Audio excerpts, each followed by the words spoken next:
Hi guys! So for today's video, magluluto nga pala ako ng pancake. So meron tayong 2 cups of flour and 1 cups of fresh milk. So depende sa inyo kung gusto niyo ng fresh milk or water. And then nag-add din ako ng milk powder, 1 cup of milk powder. So optional lang yan kung gusto niyo ng mas fluffy pa talaga and or masarap. And then 2 eggs. Then, maglalagay din tayo dyan ng, naparami tayo ng oil. So, konting oil lang sana.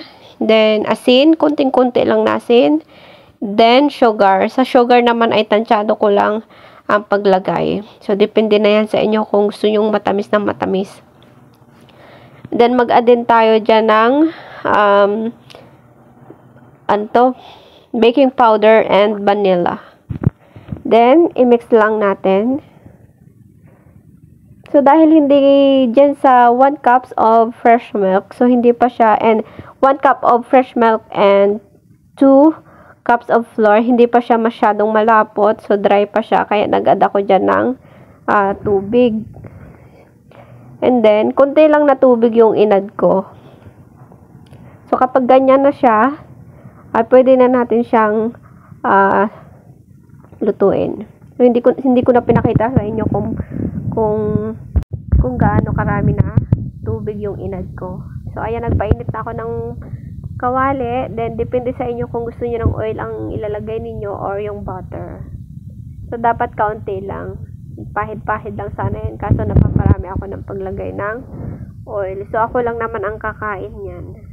So, kapag may matirang pancake, so, na hindi ko maluluto, ilalagay ko lang siya sa ref, tapos kinaumagahan ko ulit lulutuin. Kasi gabing-gabi na talaga yan, 12 midnight na yan, naisipan kong magluto. So, yung matitira ay gagawin ko na lang siyang breakfast.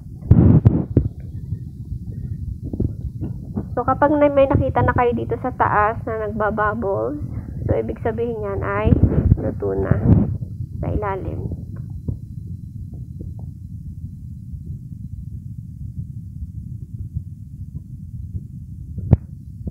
So, hindi pa siya dyan masyadong luto. So, babaliktarin ko lang siya ulit mamaya. Pero, depende sa inyo kung gusto nyo ng ganyan lang siya or gusto nyo pa na mas brown or medyo sunog.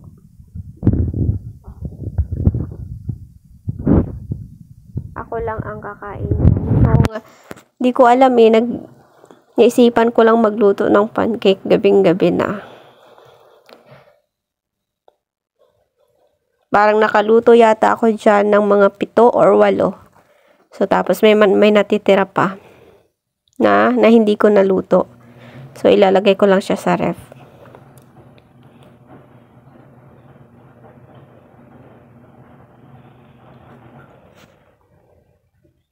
Mag-add lang tayo ng oil or butter. So, pasensya na kayo sa aking boses at masama yata ang aking pakiramdam yata. Hindi pa gumagaling yung aking sinus. So, yung itim na yan, baka napansin nyo ay dumi. Yan po ay sunog na harina.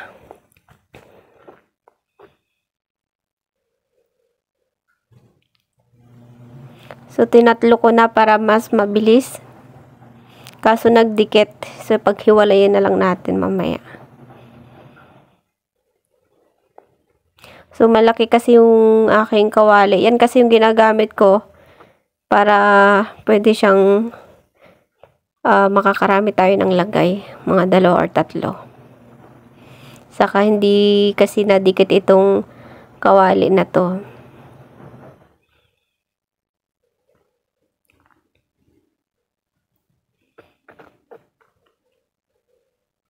Masarap siya i-partner sa kape kaso hindi ako nagkakape.